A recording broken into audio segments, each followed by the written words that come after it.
प्रणाम मेरे प्यारे दोस्तों। यहाँ पर एक प्रश्न पूछा है गुरुदेव, संत की मृत्यु कैसे होती है? संत कैसे मरता है और क्या महसूस करता है मृत्यु के समय? पहले तो मृत्यु को समझ लें। दो चीजें हैं, मृत्यु हकीकत में होती ही नहीं है, इसे समझ लें। मृत्यु हकीकत में होती ही नहीं है। मृत्यु इस पृथ्वी पे सबसे बड़ा झूठ है, सबसे बड़ा झूठ। मृत्यु नहीं होती। आप जब पैदा हुए थे छोटे थे, आप फिर 20 साल के हुए, युवा हुए, यंग एज में गए, तो आप रोने लगे कि मैं बच्चा था, मैं कैसे बड़ा हो गया? आप रोए कभी?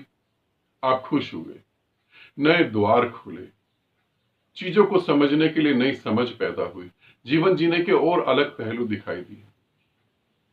आप फिर थोड़े और बड़े हुए, 40-45 की एज में आ गए, बाल सफेद होने लगे, बुढ़ापे ने दस्तक दे दिया। आप रोने लगे कि मैं बूढ़ा हो गया हूं। नहीं, आप नहीं रोए।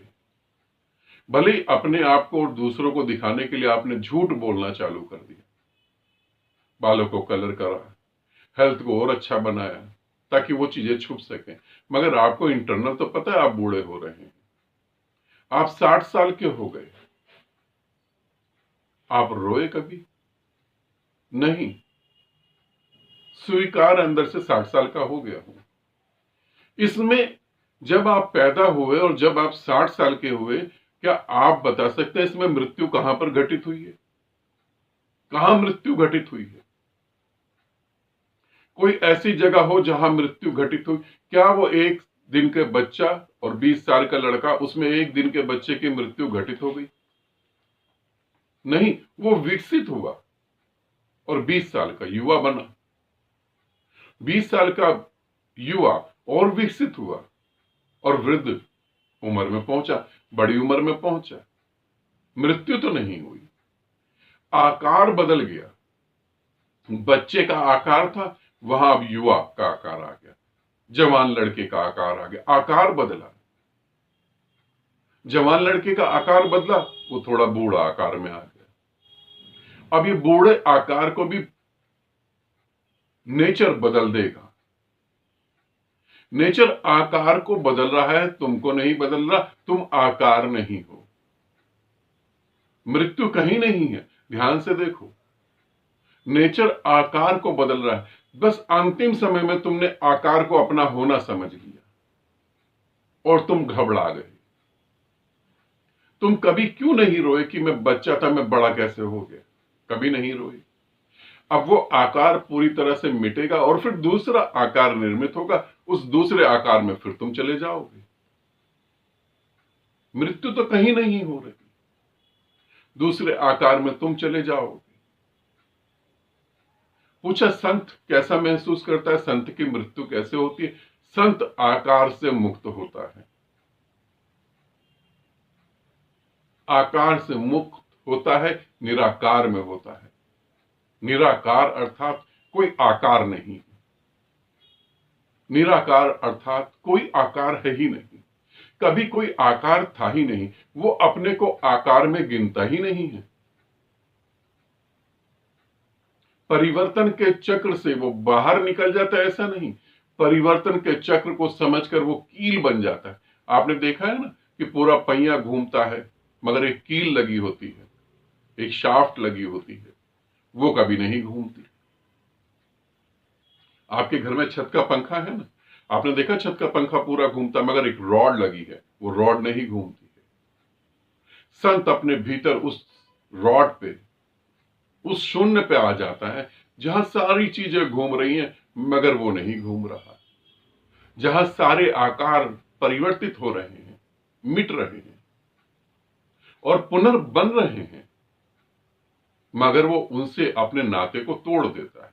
वो जानता है मैं आकार नहीं हूं, मैं निराकार हूं। इसीलिए संत मरते वक्त कैसा महसूस करता है? हकीकत में संत अपनी साधना करते करते यमराज को मार देता है। यम किसका?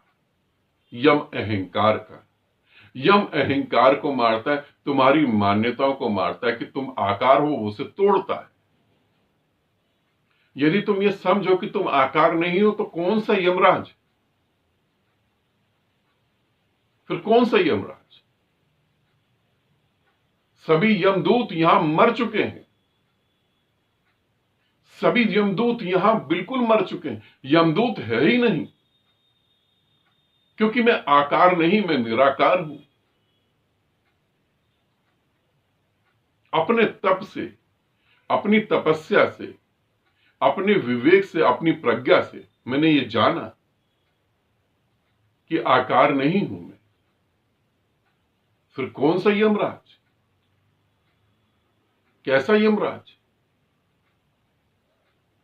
हकीकत में यम के ऊपर बैठ गया मैं। यम मेरा कुछ नहीं बिगाड़ सकता, क्योंकि यम ज्यादा से ज्यादा आकार को मिटा सकता है, और वो भी ध्यान रखना, मिटा नहीं सकता, बदल सकता है। मिटा नहीं सकता। यमराज की इतनी भी औकात नहीं है कि वो मिटा दे, वो बदल सकता है बस, मगर आकार को। और मैं तो आकार नहीं हूं, तुम आकार थोड़ी ना हो। आकार में जो विराजमान है, जैसे एक घड़े में, एक मटके में, एक बर्तन में जो हवा बैठी हुई है, वो हवा अलग है, बर्तन अलग है। तुम्हें तो मिटाने का कोई उपाय नहीं। आज तक इस ब्रह्मांड में और अनंत ब्रह्मांडों में मुझे मिटाने का कोई उपाय नहीं, मिट मैं सकता नहीं हूं।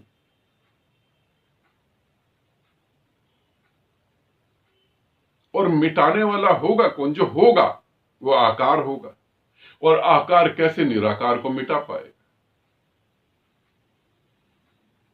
ज्यादा अच्छा है तुम प्रयोग करके जानो, तो तुम अच्छे से समझ पाओगे मेरी बात। नहीं तो मेरी ये बातें तुम्हारे सर के ऊपर से निकल जाएंगी, तुम्हें समझ नहीं आएगा।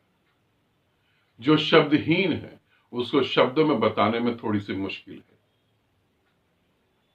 यदि कोई कहता है गुरुदेव प्रेम क्या है, और मैं पूरी जिंदगी प्रेम की व्याख्या कर पाऊं, तो भी मैं उसे नहीं समझा पाऊंगा प्रेम क्या है। हां, मैं अपने आसन से खड़ा हूं और उसको अपनी दोनों बाहों में भर लूं और उसको चूमूं और मौन होकर उसे देखूं, तो क्षण भर में वो समझ जाएगा प्रेम क्या है, व्याख्या से नहीं। उसी तरीके से संत मृत्यु में कैसा महसूस करता है और मरते वक्त संत के साथ क्या होता है, प्रयोग करके देखो ना, वो ज्यादा अच्छा रहेगा। ठीक है, आनंदित रहो, सदा खुश रहो। बहुत बहुत प्रेम आप सभी को।